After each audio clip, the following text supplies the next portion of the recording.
Hello and welcome to another EWA video. That's 3 in 3 days. You aren't half being spoiled. I am joined, just like I was yesterday, by Taylor Osborne, the EWA wrestler, the live streamer, the man, the myth, the legend, the puppet. Hello, Mr. Taylor Osborne. Yes. Many hats. Many hats, yes, he's wearing all of his hats. Yes. And I once put them again, on my feet. And Taylor Osborne, yesterday I bumbled over what we were going to call him in videos. We decided to go with, his real name, obviously, Taylor Osborne. The founder of EWA. I'm still not used to hearing that. The architect. And I found, as you can see on screen, this is the first ever EWA match from the first ever EWA card that we posted. And fun fact, the first card we ever posted was an ECW card. So ECW is not a thing in EWA that anyone watching YouTube will be aware of, but maybe some super old school members. Extreme Cruiserweight Wrestling it was. Yeah, that's right, yes. It was the brainchild of one of the other founders who wanted to do a show. He wanted to do a hardcore show where all the matches were no rules, and he wanted to do a cruiserweight show, so he decided to borrow some initials and and we had Extreme Cruiserweight Wrestling, which incidentally is not looking too far forward, but is where Taylor Osborne got his start in EWA. Not on the main roster. You had a different wrestler in the mix on the main roster. So we'll cover all this as we go forward, but so no spoilers, I don't think. But yeah, really interesting. I've had a quick look through the first couple of cards and been thinking about matches I think we should cover. We're going to have some interesting ones pretty much off the bat, but it doesn't really get more interesting when you're talking about a company's history than to look at the first ever match. This is our Cody Sammy Guevara. I have no idea what the first ever WWF match was, or I can't even remember what the first match on the first TNA show was, but they're fairly significant points in history, really. These first ever matches in a company. It's a big deal, so that's what this is. It's like they go on about the first main event of Raw was Undertaker versus Damien Demento. That is literally Damien's call to fame in WWE. It's his only one, yes. It's the only thing he did. So, yeah, first evers are important as much as, there's a bit of a cliche with WWE talking about everything being, this is the first time ever that these two particular wrestlers have wrestled in this type of match in this arena since it was renamed to this name because of this sponsorship. They take it to extremes. But this isn't taken to extremes. This is just the actual first ever EWA match. So, I haven't watched it. This is before we got arenas together. Yes. Like, we were still piecing everything together at this stage. This is WWE 2K18, and this match, I'm pretty sure, I've not actually still got the group open at the moment because I found a really easy way to go back through the history of the group so I can close it down and just go back to it. But I'm pretty sure this match I didn't realise, the match card was actually posted something like the 18th of December 2017, and this match was posted on the 20th, so this was I thought the first card went up in 2018. This is older than we thought. This is actually 2017, this match. Hey. Yeah. Right just before Christmas 2017. So we've just had the 4-year anniversary of our first ever match and we didn't even realise, which is kind of a shame, but, kind of fun at the same time. But yeah, like you said, no arenas. We're just in the old school SmackDown arena. I guess we just let people choose an arena. I guess we didn't specify. Another thing to mention real quick is that usually on EWA we insist people turn the commentary off, but we didn't really know what the plan was with regard to content, YouTube and what have you at this point, I don't think. So there's commentary on. I think we were still batting around potential ideas of doing something at this stage. That as a future concept at this point, I think it was like a thing. We could do this one day. Yeah, there's commentary, but it's okay because I can individually control the volumes on the post-edit, so you won't really be able to hear the in-game commentary over us, or even under us for that matter. It's just going to be us two. But yeah, final thing to mention, I think it's only fair to give forewarning, neither of these people are active in EWA now. No. I don't think we had any particular fallout, or there's no drama there. I just think, No, sometimes people just like overdoing because it is time consuming sometimes, particularly when you get going real big. Because you got to think of it, it's a match at least once a week, every 5 days in our case when we got the match cards going, and I believe Phil, like the one that you see there, just using the name that I recognise there, I believe he just ran out of time, like his life no longer accommodated for it, and I don't think he was planning to get 2K19 either. Like I think it was. I think that sort of thing. I think Chico was a similar story. I seem to remember him just saying, "Look, I ain't got time for this anymore. Sorry." I don't think there's any. If there is, I've completely forgotten it. So if there is any ill will, then it's completely one-sided at this point because I don't remember. But yeah, it's super interesting. Like when I looked at it, I was like, oh, I remember both those guys, but like they're not people you think about on a daily basis because you're so in the moment thinking, what are we doing with the current guys? That when I saw both the names, I was like, oh, those guys, I remember them. You know, like it was a really nice little sort of flashback. Friends list. Yeah, it's just like crazy. But yeah, so without further ado, they left entrances on, which I think is really fun. Usually people, just set the match to not have the entrances, but the fact that our first ever match has the entrances, it just really appeals to me for some reason. Yeah, like, so without further ado, let's do this. So this straight into it. Cruz, I think, was he Will Cruz or something? He's only put Cruz in the YouTube video title, but... Yeah, I think it was... Well, we'll see. The name banner should come up soon enough. Yeah. The following contest is scheduled for one. Oh, we can hear her. Making his way to the ring. Oh, is it Will Cruz? Weighing in at 205 pounds, Will Cruz. Will Cruz, yeah, there we go. Yeah.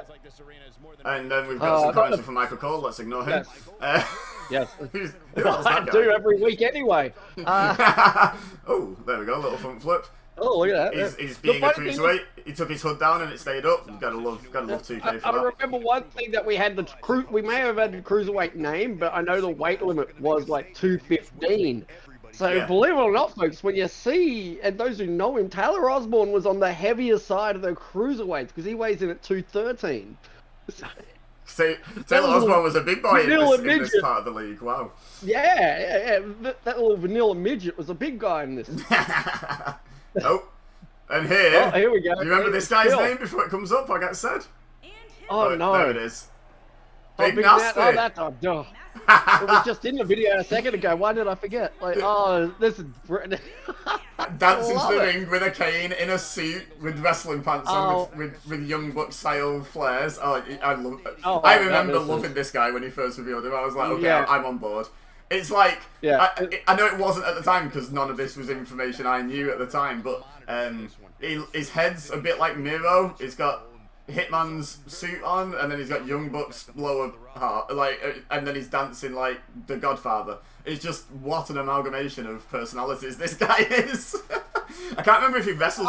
And apparently, even though he's a cruiserweight, he comes over the top rope. Oh hell yeah! Clearly got the Godfather's influence, so there you go. So much fun. Great. Yeah, just wow. Part of me hopes he's wearing the tie still. Well, yeah, I was just going to say, I didn't actually watch any of the match. I hope he's still wearing the suit, but I don't think he does. But it'd be funny if he just... No, there we go. He's just got... He had a shirt on under his shirt. Okay. Right, okay, so Will Cruz. It's the upper hand with the normalized suplex. So this is... I genuinely did not watch any of this, so I don't know who wins. I don't know any spots or anything. I just found the match and paused it at the start. I was like, I want this to be a surprise for me as well as you. So. Cruz came in with a good little combo there. Look at that, the cruiserweight action. So I believe even from match 1, the matches that they were specified to be under Extreme Rules. I think they can use weapons. I don't think we always did. I think people kind of forgot and just did normal matches sometimes because you just kind of get in the habit. But I think that's it. I'm not sure. We'll have to see if they use weapons. That'll answer our question. If they don't, we won't know. I think there was a standard agreement. It's like all the matches were under Extreme Rules. So whether they use a weapon or not, I'm pretty sure they're permitted to. Yeah. By the way, did you notice that sign someone held up on the right side of the screen before WCW rules? Get out of here! This is ECW. Get that person removed. Under the EWA banner. Boy, it was fun getting those cards out after. I remember us going EWA, ECW, then name of show. Yeah. So good job ECW didn't like run very long, because then we'd have been like EWA, ECW, name of show, you know, then the name of the year as well, because we'd have to specify. So it'd be like 15 like lines long, the name of the show. I didn't think I would have had the feel. I would have been making the arenas. And I'm going to say now, he keeps going for a UTO and he keeps getting counted. So no. Not feel fine with Carrie, yeah. Yeah, Will Cruz, it's been back and forth, but definitely getting the upper hand overall. Going for the submission win. Guillotine! Oh, there goes. Oh, that let it go. Let it go. I'm not sure. Maybe he realised that was a big cruiserweight of him and just let it go. Maybe he could be just sort of like doing that whole "I've got control of you," like. Yeah. God, Brainbuster. Okay, Brainbuster. Yes. Seen a lot of firemen carry takeovers. Like. Yeah, I think that was like the premium like counter on 2K18. I think everything was countered with a fireman's carry. Oh, look at that! There we go. Bit of cruiserweight action. Beautiful. Oh, and then gets kicked in the face for his troubles. Yep, that'll learn him. Yep. How dare he fly? Oh, off the ropes.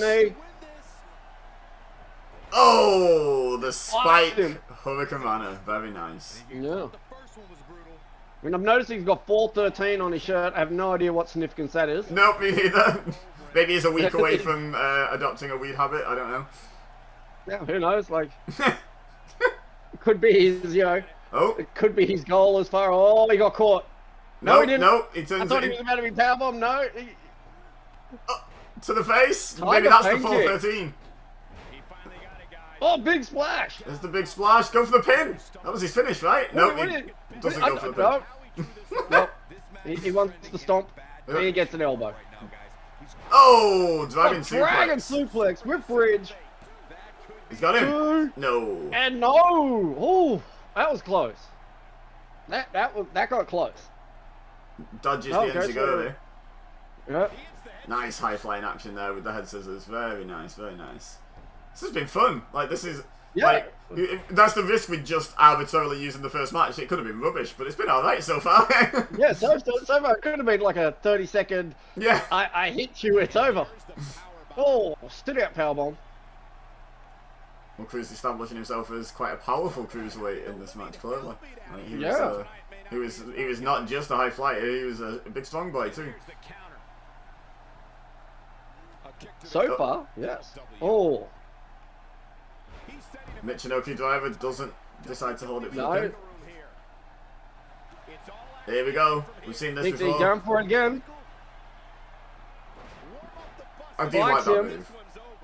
Yeah. I can't even remember who like originated that, but when I first saw that, I was like, "Oh, that's a nice twist." Like, I've not seen it used like that before. I think that's. I wouldn't be able to tell you. I know it's a of course, cruiserweight luchador sort of thing. Yeah, I was gonna say, wasn't it one of Lucha House Party? Maybe pre-Lucha House Party. I think it was one of them, wasn't it?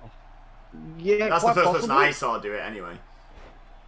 I think I couldn't tell you because I watched a lot of like the super crazy stuff and all the rest of it, so I might have seen it back in those days. Yeah, maybe. Here we go.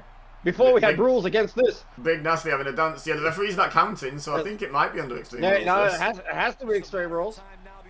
He's having a little run. No, that'll learn him. I mean, it's drop kicked in the face for his troubles. Shout out to Big Nasty for having a little dance break in the match, you know. Scouting his R-Truth and Carmelo mixed match challenge stuff. Beautiful roll through of that kick. Oh, Cruz avoids whatever Nasty had in mind. Hits him in the shoulder. Here we go again. Oh, he's going for it again. Third time's the charm. I do notice though that's his signature move. I don't think we've actually seen Cruz hit a finish yet. Not yet. Is he going to need one? Will we though? No. No, he will not. Spikes him in the head 3 times, and that's all she wrote. Very nice. Well, GG, Will Cruz. Yeah. That third one could have been a concussion for all we know. Yeah, it could have been. Oh, great match. There we go. Got an extra 15 seconds. Well, we can just pause that there so we don't get YouTube recommendations and weird stuff coming up. But yeah, there we go. That was the first EWA match. Little trip down memory lane. So, as you said, like when we proposed we'll get whatever the first match that we could find uploaded, there was a part of me, as you were saying before, it could be potential trash. It could be horrible. There was concerns. It could have been someone who's been through the channel since and wiped all the videos off. Oh god, yeah, I didn't think of that. There might be. Yeah, there will be some that we're not able to show unless we can get in touch with the people who were involved and be like, hey, you don't still have that video on your hard drive somewhere, do you? You know. Go check out their YouTube, see what's about. Yeah, exactly. Like, but yeah, good first match. So Will Cruz, that was entertaining. There's your trivia question. When EWA is like the biggest online wrestling promotion in the world, there's your trivia question. Who picked up the first ever victory in EWA? Within kayfabe, it'll be someone else because I doubt Will Cruz is going to be involved in the 2K22. Although I am tempted to shoot him a message now and be like, "Hey, you want to come back?" Yeah. But unless he does come back, it's very unlikely to be him. But out of kayfabe, the behind the scenes stuff, the house show circuit, before we started putting on televised shows, Will Cruz, first ever winner. Yeah. Fun fact.